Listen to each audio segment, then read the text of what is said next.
12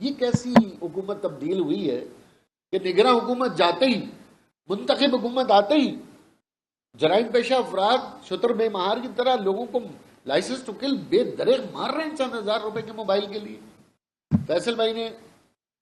chief justice صاحب کے شکریہ بھی ادا کرتے ہیں، ذکر کیا وہاں پر ایک اور بڑا امپورٹنٹ پوائنٹ یہ تھا کہ رینجرز نے چیف جسٹس محترم چیف جسٹس سے مطالبہ کیا ہے، ڈیمانڈ کی ہے، درخواست کی ہے کہ ہمیں آپ پورے صوبے میں اختیار دے دیں، ہم اپنے امان کر دیں گے۔ بالکل دینا چاہیے۔ کراچی سندھ ہے اور کراچی اور سندھ نہیں ہے، تو کراچی میں رینجرز کے مکمل اختیارات ہیں اور سندھ میں اختیارات نہیں ہیں۔ میں مجبوراً یہ بات کہہ رہا ہوں کیونکہ اب دو نظام ہیں، کراچی میں رینجرز کو اختیار ہے، باقی ماندہ صوبے میں اختیار نہیں ہے۔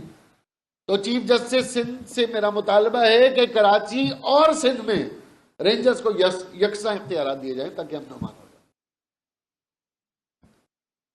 ایک آخری بات یہ بھی ہے کہ پوری بزنس کمیونٹی ہراساں ہے، ٹریڈرز ہراساں ہیں، ٹرالرز بائی پورٹ یہاں سے انٹیریئر اور پنجاب نہیں جا سکتے، مال متا لٹ رہا ہے، سارے ٹریڈرز نے اپنا کام بند کر دیا ہے، بے روزگاری بڑھ رہی ہے، امپورٹرز پریشان ہیں کہ ہمارے مال کی سیکیورٹی کا ذمہ دار کون ہو۔ لوگ مزاحمت کر رہے ہیں۔ ایک بڑا نیا ٹرینڈ شروع ہو گیا ہے، فیس بک سوشل میڈیا بھرا پڑا ہے، لوگ موبائل دینے سے نہیں گھبرا رہے، لوگ اب غصے میں مزاحمت کر رہے ہیں، لوگ اپنی جانیں ہتھیلی پہ رکھ کے ان ڈاکوؤں سے بھیڑ رہے ہیں اور اپنی جانیں گنوا رہے ہیں۔ اور اوپر سے ہمارے وزیر داخلہ فرما رہے ہیں کہ کراچی کے مسئلے کو بلا وجہ زیادہ ہوا دی جاتی ہے، اتنا مسئلہ ہے نہیں۔ بالکل صحیح ہے، 50 لوگ ہی تو مرے وزیر داخلہ صاحب، اتنا مسئلہ کہاں ہے؟ 50 لوگ میں آپ کا کوئی رشتہ دار تو مرا نہیں ہے، 50 لوگ میں آپ کا خاندان کا کوئی بیٹا تو مرا نہیں ہے، اللہ نہ کرے کہ مرے، تو آپ کے لیے مسئلہ تھوڑی ہے۔ ان 50 لوگوں کے جنازوں پہ جا کے دیکھیں نا، پھر مسئلہ آپ کو پتہ چلے گا کتنا بڑا ہے۔ اور ہزاروں موٹر سائیکلیں، ہزاروں گاڑیاں، خواتین سے زیور چھینا جا رہا ہے، لوگ ایف آئی آر درج نہیں کرا رہے۔ آپ کی مرضی کا آئی جی سندھ، آپ کی مرضی کی پولیس سے گھبراتے ہیں، ہاتھ جوڑتے ہیں، کہتے ہیں موبائل چلا گیا جنم میں جائے، ایف آئی آر نہیں کٹوائیں گے، کیونکہ ایف آئی آر کٹوانے کے بعد ایف آئی آر کٹوانے والا ہے اس کی زندگی اجیرن ہو جاتی ہے۔ یہی مراد علی شاہ صاحب 2017 میں ایک اپلیکیشن لانچ کی تھی انہوں نے، یہاں پر پورے موبائل امپورٹرز کو جمع کیا، ہم یہ سافٹ ویئر لائیں، کروڑوں روپے خرچ کیے، اس میں آپ یہ ای ایم آئی نمبر ڈالیں گے، آپ کا موبائل ٹریک ہو جائے گا، ملزمان پکڑے جائیں گے۔ 2017 میں، آج 2024 میں بیٹھے وہی رونا رو رہے ہیں۔ ریکارڈ نکال کے دیکھیں سندھ گورنمنٹ کا۔ آخر میں بس میں یہی گزارش کروں گا کہ متحدہ قومی موومنٹ کی جانب سے اراکین صوبائی قومی اسمبلی سینٹ کے اراکین حکومت سندھ سے مطالبہ کرتے ہیں اور وفاقی حکومت، وزیر اعظم پاکستان، خاص طور پہ وزیر اعظم پاکستان سے اور صدر پاکستان جو کہ اس وقت سپریم کمانڈر ہیں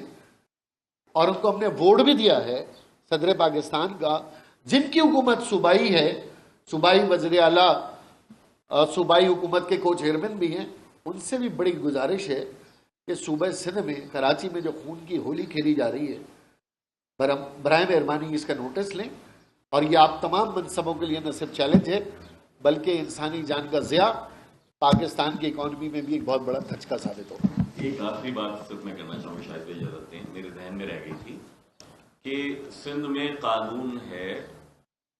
کسی بھی کرائم، اسٹریٹ کرائم کے نتیجے میں شہید ہونے والے شہری کو زر تلافی ملتا ہے، کمپنسیشن، لیکن وہ رقم ہے صرف 1 لاکھ روپے۔ ایم کیو ایم کے ارکان صوبائی اسمبلی نے اس پہ قرارداد جمع کرائی ہے، مطالبہ کرتے ہیں یہ قصد زر تلافی، یہ کسی کے بھی دکھ کا مداوع نہیں ہے، لیکن اس کے باوجود اس زر تلافی کی رقم کو سگنیفیکنٹلی بڑھایا جائے۔ ہم نے اپنی قرارداد میں بھی مطالبہ کیا ہے کہ کم از کم اس کو 50 لاکھ روپے کیا جائے۔ ساتھ ہی ساتھ پھر بھی مطالبہ کریں گے کہ اس طرح کی کوئی نوبت ہی نہ آنے دی جائے، یہ سارے پیسے آپ اپنے پروسیکیوشن پہ اور پولیسنگ پہ اور ای پولیسنگ پہ لگائیں، اور جو رشوتوں کا بازار ہے اس کو اگر روک دیں تو شاید یہ معاملہ حل سکے۔ جی بہت شکریہ۔ راشد بھائی، فیصل بھائی، خواجہ بھائی نے کہا کہ رینجرز کو کراچی میں اختیار ہے، یہی رینجرز ہے کہ جس